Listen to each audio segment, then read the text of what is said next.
Hi, I'm Alex Hilkerts. I live in Paris and I do watercolor painting.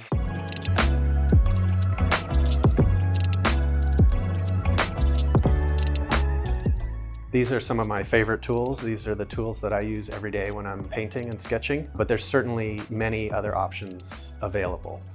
Different prices, different quality. We'll start with pencils.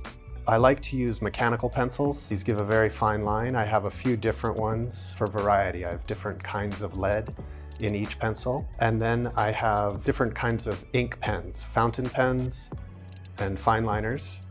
And finally, some gel pens and white China markers for making white marks. This is some waterproof ink. I can put this in my fountain pens using this little tool, which is a cartridge converter. I also like to have a couple different kinds of erasers, a hard eraser and a soft, malleable eraser.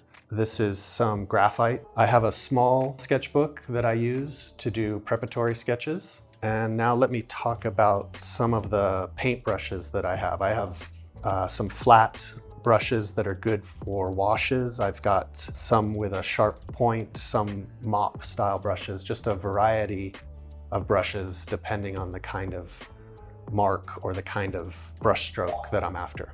I have a small spray bottle that I can use to wet my paper and wet the paint in my palette. This is my palette. These are mainly Daniel Smith colors. I have some Rembrandt paints as well and some other brands. The Daniel Smith colors I've been using for a couple of years and I love how pigmented they are and they mix beautifully together. This is my watercolor paper. I love Canson, I love Arches. I use a lot of different varieties of watercolor paper as well. With the way the paint goes onto the page, 100% cotton really makes a difference in the final result. This is a water container, some masking tape to mask off the edges of our painting so we can have a nice clean edge when we're done. Paper towel or kitchen roll is great for cleaning your brushes between paints or getting excess liquid out of your brush. This will come in really handy. This funny looking thing is a spatula that it's sometimes called a bone folder. It's for sometimes making creases in folded paper, but I use it to separate the sheets on my pad of watercolor paper. I have a number of different rulers and straight edges and an X-Acto knife, a sharp knife for cutting passe-partout. And this is a specific ruler that has a rail on it that this mat cutter runs up and down to give a nice straight edge when we're cutting and framing our paintings.